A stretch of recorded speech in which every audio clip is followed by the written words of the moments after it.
In the spiritual realm, itong mga salitang binabanggit natin, this is very much alive. Amen.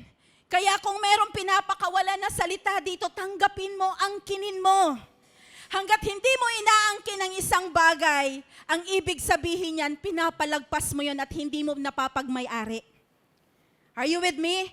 Kaya ngayon, ang katabi mo, sabihin mo, huwag mong angkinin yung akin. Okay? Kanya-kanya tayo ng angkin. Hallelujah. Ako naniniwala ako na ang lahat ng ginagawa mo sa kingdom ng Lord, lahat yon hindi nababaliwala. Naniniwala po ba tayo doon?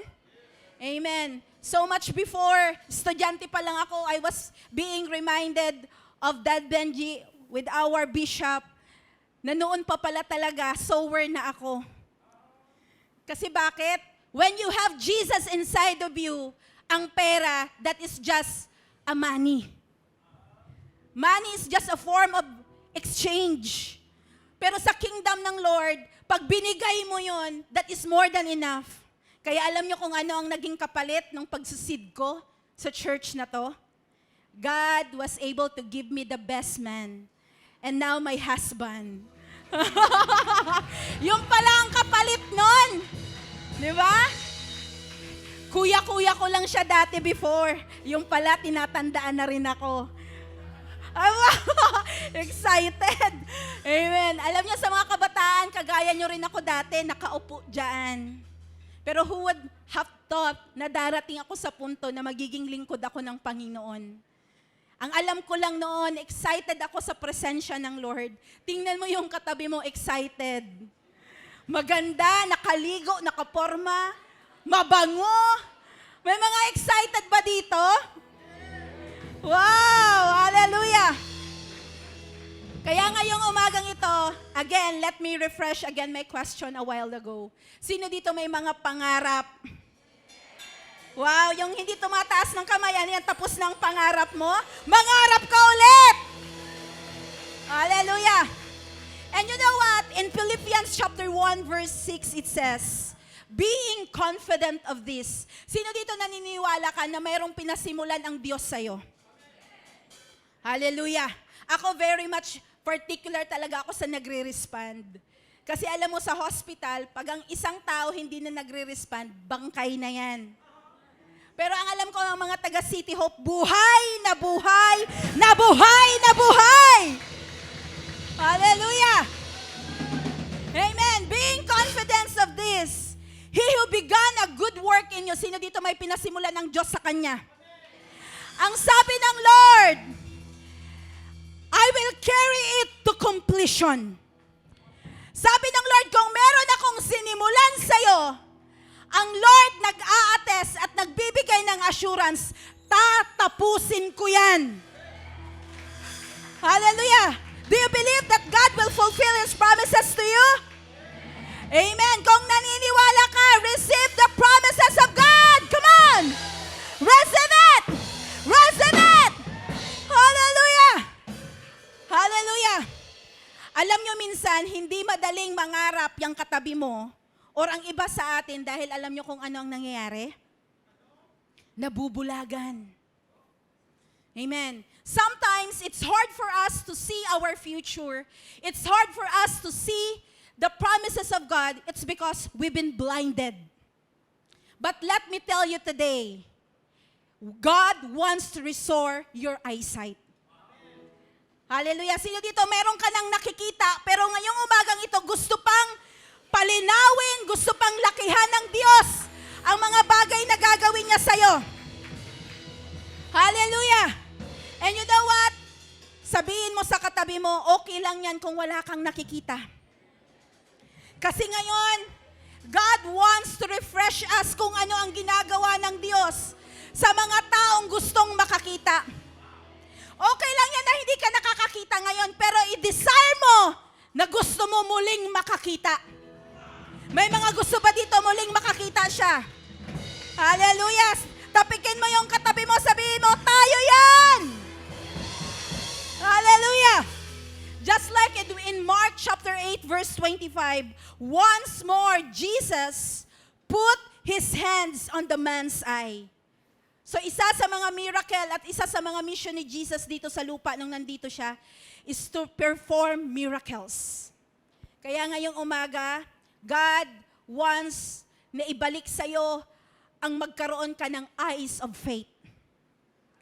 Sometimes we've been contaminated sa mundo, sa mga nakikita natin, sa mga naririnig natin. But let me tell you kapatid, being a child of God, you possess an eyesight who could see beyond. You could see impossible things become possible. You could see things happen even in an extraordinary way. Because we have an extraordinary God. Gusto ng Diyos na ngayong umagang ito, alisin ang piring sa mga mata mo at bigyan ka ng bagong paningin para makita mo ang malaking gagawin ng Diyos sa buhay mo, sa pamilya mo, sa negosyo mo, sa pag-aaral mo. Kanino kaya buhay yon? Kanino kayang pamilya yon? At kung para yon sa'yo, tanggapin mo ang biyaya ng Panginoon. 2, 3, 4, 5. Hallelujah! At sabi ng Panginoon, nilagay ni Jesus ang kanyang kamay sa mata ng bulag na to. And the moment Jesus put his hands on the man's eye, his eyes were opened. Hallelujah! Can you perceive that? Nung nilagay ni Jesus ang kanyang kamay sa mata ng bulag na to, his eyes were opened and his sight was restored. The moment Jesus put his hands on the man's eye, this blind saw everything clearly. 3 bagay ang ginawa ng Diyos sa bulag na to. Una, kanyang binuksan ang kanyang paningin. Pangalawa, kanyang ni-restore ang kanyang eyesight, ang kanyang vision. At pangatlo, ginawa niyang malinaw ang paningin ng taong ito. At alam mo, ang taong ito na bulag, patay na sa ngayon. Hindi na to magsasalita kasi patay na. Pero anong gustong sabihin ng Diyos sa umagang ito? Ang bulag na ito nakaupo ngayon at ikaw yan. At gusto ng Diyos na buksan ang mata mo, i-restore ang paningin mo at gawing malinaw ang mga bagay na minsan pang pinalabo ng kaaway, minsan pang winasak ng kaaway. And you are that blind man and you will become, God will give you a new set of vision right now. May kausap ba ako ngayong umaga? Amen. Do you perceive today? Pwede mo bang ilagay ang kamay mo sa iyong mga mata? Because we are dealing with spiritual realm right now. Come on, put your hands on your eyesight right now, on your eyes. And I'm going to declare, and you're going to perceive this with full of faith. Heavenly Father, in the name of Jesus Christ, you are the same God who performed miracles even up to this day, O God. Lord, kung paano mo pinagaling, Lord God, ang eyesight ng bulag na to, same with us right now. Lord, kung ang aming mga mata hindi na nakikita ang fulfillment ng iyong mga pangako, today, we restore it back. We claim it back. We reclaim it back and we redeem it back in the name of Jesus Christ. Lord, we receive, oh God, opening of our eyesight, opening of God, restoring our vision, and most especially, Lord God, making it clear for us to see your mighty hands, O God. Maraming salamat po, Panginoon. Ito pong aming samot dalangin sa pangalan ni Jesus. Amen. Sa mga nakatanggap ng declaration na yon, tanggapin mo ito ng buong buo. Come on, receive it! Hallelujah! Sa umagang ito, I am going to share with you, amen, seeing beyond the ordinary. Say with me, seeing beyond. Tapikin mo ang katabi mo, sabihin mo, see beyond. Amen. Ano bang ibig sabihin nito? Ang ibig sabihin po nito, recognizing the future beyond a certain time of event. Ibig sabihin, ang mga taong nakakakita, seeing beyond, sila yung mga taong excited, at sila yung mga taong masaya. Tingnan mo nga yung katabi mo kung nakakangiti yan. Amen? Yung mga hindi na nakakangiti, yan na yung mga walang vision. Pero ang tao na katabi mo ngayon, amen. Tingnan mo, ang ganda, ang gwapo. Wow. Hallelujah. Kaya ngayong umagang ito, I want you to perceive sa gagawin ng Panginoon ngayon. Amen. You know what? Sabi nga sa isang commercial ng isang kape, para saan ka gumigising? Or bumabangon? Tanong ko lang din sa inyo, ano yung nagpo-fuel sa'yo para bumangon sa umaga? Meron ba dito? Bumabangon ka dahil excited ka na makita siya? Uy! Or excited ka na ipaglaban mo yung pangarap na nilagay sa'yo ng Panginoon? Wow! Wala ditong bumabangon. Alam niyo yung mga tao na hindi na bumabangon or ayaw nang bumangon, sila yung mga tao na nalululong sa spirito ng depression. But let me tell you this, when you have Jesus in your heart, depression has no place. Amen? Tingnan mo nga ang katabi mo, sabihin mo, walang puwang ang depression sa'yo. Walang puwang ang gawa ng kaaway sa'yo. Hallelujah. Kaya ngayong umagang ito, amen, seeing beyond, it means having the right perspective. Dapat tama ang nasa isip mo. May mga bagay na hindi mo na makita ang halaga. May mga bagay na ang hirap ng paniwalaan. It's because you don't have the right perspective. But let me tell you today, as a child of God, you can have the right perspective. It's because you have the mind of Christ. Say with me, I have the mind of Christ. Come on, declare that. Kung nakakaisip ka ng mga negatibo sa isang sitwasyon, sa isang tao, always remind yourself, I have the mind of Christ. Come on, say that with me. I have the mind of Christ. Come on, I have the mind of Christ. I have the mind of Christ. Do you believe on that?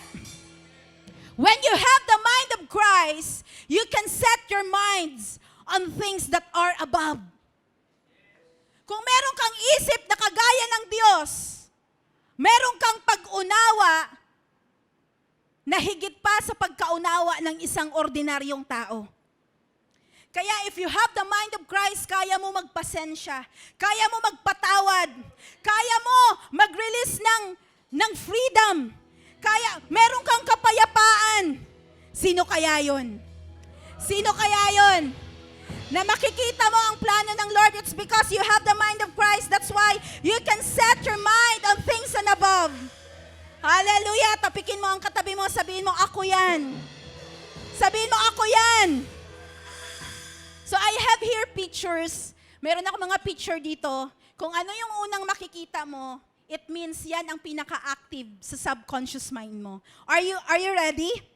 Okay, on the next slide, merong picture po dyan. Next slide, please. Ano po ba ang nakikita natin? What do you see? Ha? So malamang merong nakakita dyan, mukha. Yes, merong mukha. Pero alam mo, yung picture na to is a picture of what? Dalawang kabayo. Come on! Dalawang kabayo. Amen? Next picture. Ano ba ang nakikita natin? Ayan. Meron tayong test of eyesight ngayon. Are you with me? Iba-iba ang naglalaro sa isip ng iba ngayon. Ang iba, tumatawa, ang iba, nag-a-analyze. Amen? So, kung maaari makikita nyo, mayroong mukha, pero that is actually isang babae na nakaupo sa couch. Okay? Okay, next slide. Ano ang makikita nyo? Malamang isang matandang lalaki na mayroong balbas. But the reality is, isang lalaki na nakasakay sa puting kabayo. Diba? Natetest yung eyesight na meron tayo. So what do you see? Ibig sabihin, just like with our topic today, seeing beyond, I want you to perceive things not in an ordinary way, but perceive things in an extraordinary way. Gusto natin tingnan ang mga bagay na pangit sa paningin ng iba, pero sa mata mo napakaganda. I want you to perceive things, challenges in life in a different perspective. Kaya let me ask you again this question. Amen. How do you see poverty? Paano ba tinitingnan ang poverty? But having the mind of Christ, you must see poverty as if that is an abundant place. Hallelujah. Minsan, it's impossible for us to see the good things in a not so good way. It's because merong hindi tama sa paningin na meron tayo. But let me tell you today, anumang mga hindi magagandang bagay ang nakikita mo, sa mata ng Lord, kaya niyang pagandahin yan. Anong sitwasyon ang meron ka? Sino dito may mga binabattles ka ngayon? Challenges in life, health issues. Wow, ang ganda pala dito, Bishop Ruben, kasi konti lang ang may problema. Konti lang tumataas ng kamay. Hallelujah, let me tell you again this. How do you see your sickness? But God, having the mind of God, having the mind of Jesus Christ, we must see healing. Are you with me? Kung meron kang kamag-anak, mahal sa buhay, na merong sakit, tingnan mo siya that he is already well. His health has been restored. Hallelujah. Meron ba niyan dito? How do you see brokenness? In that brokenness, you must see freedom. Say with me, freedom. Hallelujah. Say with me, freedom. Hallelujah. How do you see barrenness? Parang tuyot na tuyot, walang pagtubo or walang progress. But let me tell you today, you must see that in the eyes of faith, being fruitful. Say with me, fruitful.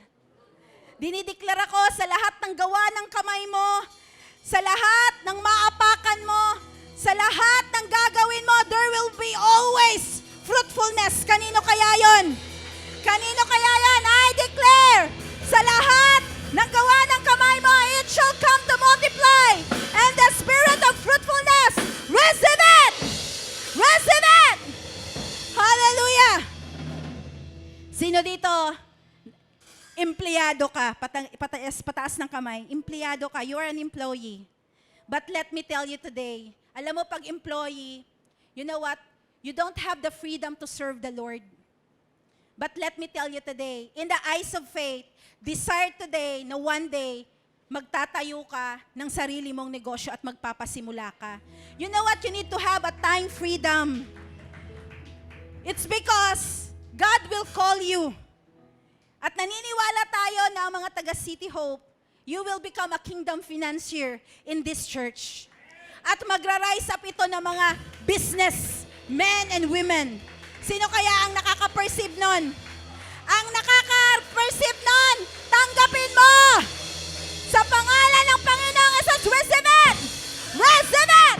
Receive it! Hallelujah! Naniniwala tayo that we have all the rights to domain and to conquer in the world of business. Why? You have the anointing to multiply. Tapikin mo yung katabi mo, you have the anointing to multiply. Hallelujah. So that's why ngayong umagang ito, God wants you to have the right perspective. Say with me, right perspective. Right perspective makes impossible become possible. Pag tama ang nasa isip mo, sabihin man nilang mali ang kanilang ginagawa dahil meron kang mind of Christ. Anumang mga imposibleng bagay ay nagiging posible. Hallelujah. Amen. Sabihin mo sa katabi mo, I'm possible. No longer impossible, but you are, I'm possible. May ganun pa dito. Hallelujah. Ngitian mo yung katabi mo, sabihin mo, walang duda, ikaw yon. Unang-una, para makakita tayo seeing beyond, we need to have the right perspective. Pangalawa, we need to be in the right spot. Say with me, right spot. Dapat nasa tama kang lugar. May mga bagay, hindi mo na maunawaan ang ginagawa mo o mga bagay na ginagawa nila dahil ang nakikita mo o nasa lugar ka na hindi tama. Pero ang City Hope Church, Legazpi, Bicol, nasa tamang lugar ka ngayon. Hallelujah! Amen! Anong ibig sabihin ng right spot? You are in the right place. It is an appropriate location, a suitable place, a correct position, right venue, a fertile soil, an abundant terrain in a great place. Amen. Being in the church, being in a cell group, being in the ministry is a right spot. Amen. Hallelujah. You know what? If you are in the right spot, no wonder you have the right perspective. Tingnan mo ulit ang katabi mo, sabihin mo, right spot. So that's why, ngayong umagang ito, sabi ng Panginoon in Psalms 1 verse 3, ang mga nasa right spot ay kagaya ng isang puno. There are trees planted along the riverbank, bearing fruit each season. So sa ating mga Kristiyano, walang dry season. Amen. Tingnan mo ang katabi mo, sabi mo, walang dry season sa atin. Dahil tayo ay kagaya ng isang puno na nakatanim sa batisan. That every season, we are going to bear fruit. And I declare sa makaka-perceive nito, God's economy is not affected by the worldly economy. Kaya ikaw, na anak ng Diyos at naglilingkod sa Diyos, you should feel at peace. And you should have all the trust in your heart that the God who called you is a God who is faithful to His promises.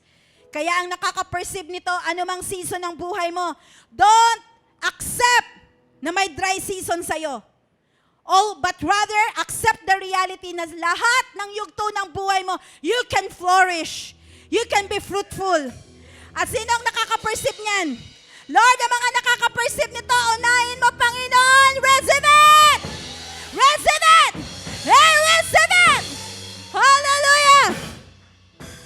Their lips never wither, and they prosper in all they do. Hallelujah! Sabihin mo, ako yan. Ang isang anak at lingkod ng Diyos, wala siyang pangamba kung magka-COVID-19 ulit. Why? Because God sustains. Paano mo masasabi na tapat ang Diyos kung hindi mararanasan ng iba ang kasalatan at ipapakita sa iyo ang kasaganaan? That is how God perform His miracles, and that's how God fulfill His promises. Tingnan mo ang katabi mo. Sabihin mo, buhay ang pangako ng Diyos. Hindi nagbabago, hindi nagmamaliw, at kailanman hindi mawawala. Hallelujah. That's why today, God wants na muli kang mangarap. Gusto ng Diyos na muli mong buhayin ang desire mo sa Kanya. Meron pa niyan dito. Meron pa niyan dito. Lord, unahin mo ang sino man na magpe-perceive, Panginoon. Receive it! And receive it! Hallelujah! Because you know what? Success doesn't come naturally. It requires the attitude of being planted and rooted in the mandate God has given you. Amen. Don't ever expect na magiging tapat ang Diyos sa'yo kung ikaw nga hindi ka tapat. You demand too much from the Lord. You ask too much from the Lord. Have you asked also the Lord, anak, meron din akong nire-require sa'yo. Amen? At alam mo ang nire-require ng Lord sa'yo, paano ka maging planted and rooted? To be on the right spot, you need to be in the right spot before in Christ. Say with me, amen, dapat planted ka kay Christ. May mga planted ba dito kay Christ? Na hindi dapat na-shake ang faith na meron siya. Meron ba niyan dito? May mga planted ba dito sa cell group? Na hindi na kailangan i-follow up. Hindi na kailangan sunduin. Hindi na kailangan pakiusapan. May mga disciple ba na ganyan dito? Amen. And I declare sa mga disciple na excited, God will fulfill His promises to your rest of it. The rest of it. Amen. May mga planted ba dito sa training and equipping? Pag merong mga encounter, may mga trainings, excited ka, sabihin mo, man of God, pastor, cell leader, I'm in, count me in. Meron pa niyan dito. Hindi nagdadalawang isip kung mag-leave ba sa trabaho or hindi a-attend kasi may trabaho or kaya may business. But let me tell you this, always make yourself available in the Lord. Amen. Are you with me? Gusto mong maging available si Lord sa'yo? Magtanim ka ng availability din sa Panginoon. Hallelujah! Are you with me? So that's why also being planted in the kingdom vision. Pag sinabi ng leader natin, pag sinabi ng men and women of God natin, mag-disciple tayo, mag-win souls tayo, dapat isa ka sa pinaka-excited. May mga excited ba dito? Amen. And lalong-lalo na pagdating sa bigayan. Alam niyo, dapat sa celebration na meron tayo, ang pagbibigay ang dapat pinakamasaya. Yan dapat because that how God was been faithful to you throughout the week. Amen? Hallelujah, desire namin yan sa Dasmariñas na ang pagbibigay ang pinakamasaya sa lahat. Hallelujah, tingnan mo yung katabi mo, sabihin mo, nagbigay ka naman na kanina, dapat masaya ka. Amen? Kasi minsan pagbigayan na parang hindi na masaya. Pero alam ko, basta mga taga City Hope, excited yan.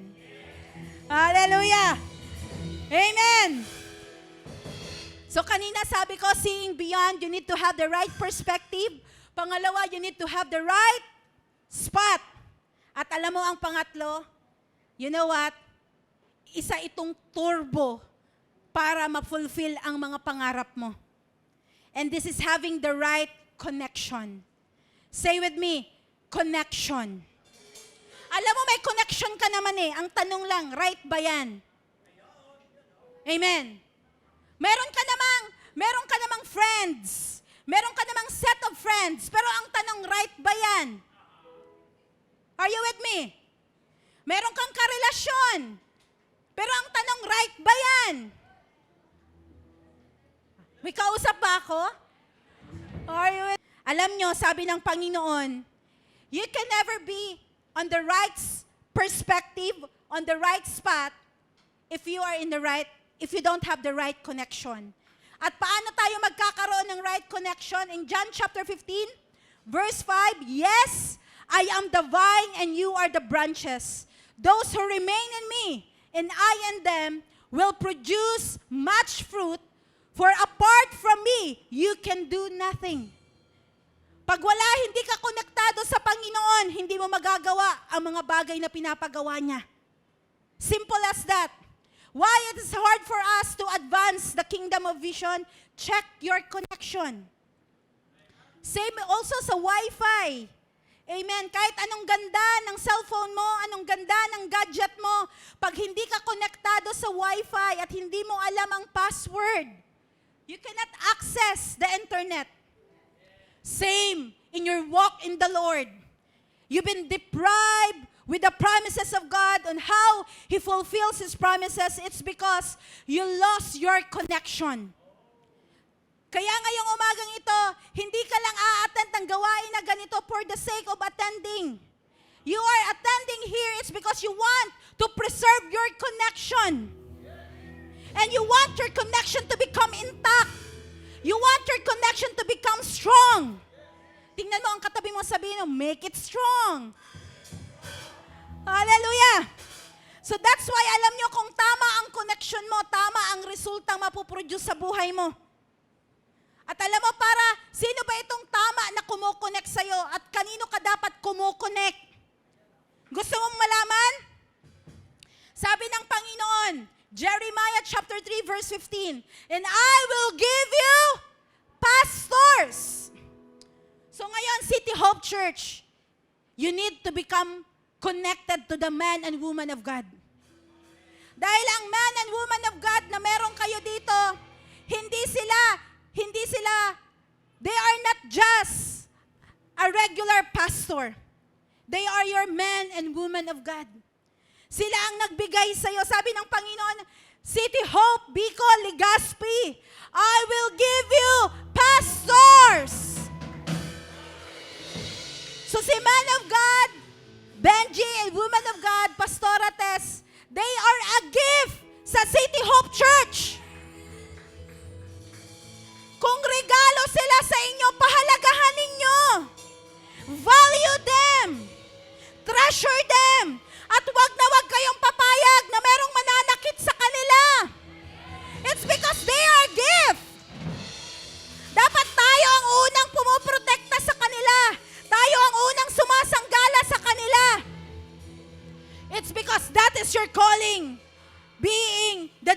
principles of this church.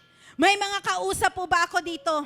Sabi ng Panginoon, City Hope Church, Legazpi, I will give you pastors according to mine heart. Hallelujah. Ang pastor nyo po, sa totoo lang napakabait. Amen.